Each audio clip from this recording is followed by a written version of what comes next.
గౌరీగణాధిపతయే నమః ధూపమాగ్రాపయామి. ఇంతకు ముందు మీరు వెలిగించినటువంటి అగరబత్తులను గౌరమ్మకు గణపతికి చూపించండి. పద్మాసనస్థితే దేవి పరబ్రహ్మ స్వరూపిణి పరమేశీ జగన్మాతః మహాలక్ష్మీ నమోస్తుతే. గౌరీగణాధిపతయే నమః ధూపమాగ్రాపయామి దీపం దర్శయామి. మీ మంగళహారతిలో దీపాన్ని గౌరమ్మకు గణపతికి చూపించండి.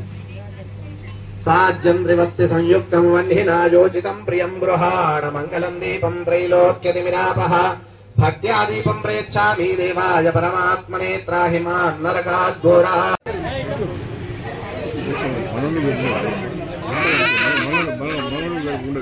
లేకపోతే ఎన్నిసార్లు చెప్తాం లోపల 10 సార్లు మొత్తుకొని వాళ్ళ కోసం స్టార్ట్ చేస్తే నేను వాళ్ళు రాకపోతే మనం ఏం చేద్దాం.